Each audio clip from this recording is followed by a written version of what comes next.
आपण पाहत आहात सत्याची बाजू मांडणारं हक्काचं न्यूज चॅनल M24 तास। सांगलीच्या शिराळा तालुक्यातून एक काळजाचा थरकाप उडवणारी बातमी समोर येते। बिऊर गावात नरभक्षक बिबट्याने एका निष्पाप चिमुरड्याचा घास घेतलाय। राजवीर पाटील या 6 वर्षाच्या बालकाचा या हल्ल्यात करुण अंत झालाय। या घटनेनंतर संपूर्ण शिराळा तालुका पेटून उठला असून रात्री 6:30 वाजल्यापासून 12 पर्यंत तब्बल 6 तास उपजिल्हा रुग्णालयात ग्रामस्थांनी वेढा घातला होता।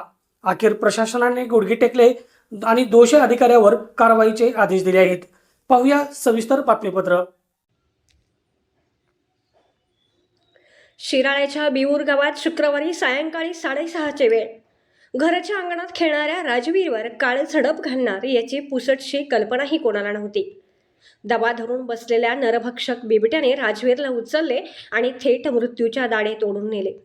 या घटनेने संपूर्ण सांगली जिल्हा हादरला आहे।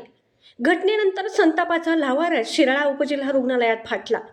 वन विभाग झोपलाय का, आमचा राजवीर परत द्या अशा घोषणा आणि परिसर दणाणून गेला।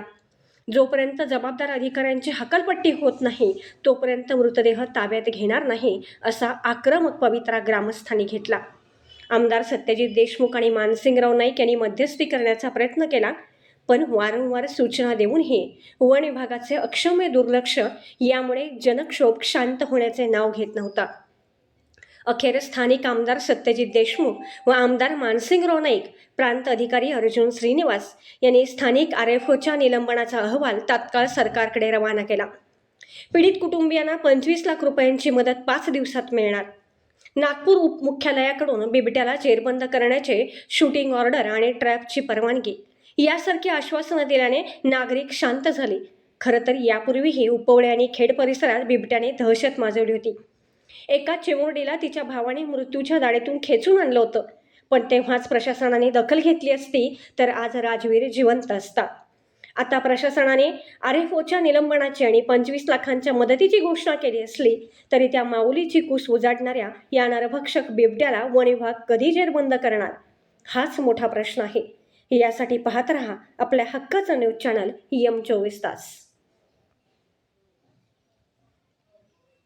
एक दुःखद घटना घडलेली आहे। बिबट्याचा हल्ला होऊन दुःखद निधन झालेलं आहे। त्या संदर्भामध्ये पहिला जो विषय आहे आपल्यासाठी पंचनामा करून त्याचं पोस्टमॉर्टम करून जी आवश्यक ती शासकीय प्रोसेस पार पाडून ती प्रक्रिया पार पाडून त्यांना जी आवश्यक ती शासन नियमानुसार मदत देणं ही पहिली आपली प्रायोरिटी आहे, ती आपण करत आहोत। आता त्यानंतर दुसरा जो विषय आहे इथल्या ज्या RFOविषयी ज्या तक्रारी आहेत त्याच्या अनुषंगाने प्रस्ताव पाठवायच्या संदर्भामध्ये त्यांचे जे वरिष्ठ आहेत गवते साहेब यांच्याशी माझं बोलणं झालेलं आहे।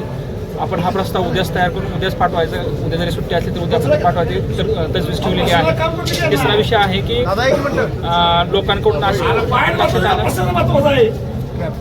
की पिंजरे बसवायचे आहेत, त्या संदर्भामध्ये पिंजरे बसवायचे आहेत आपल्याला, ते आपण नागपूरवरनं परमिशन घेऊन आजच आपण पिंजरे लावत आहोत आणि ते बिबट्या लवकरात लवकर कसा जेरबंद होईल यासाठी आपण आवश्यक ती उपाययोजना आजच करत आहोत।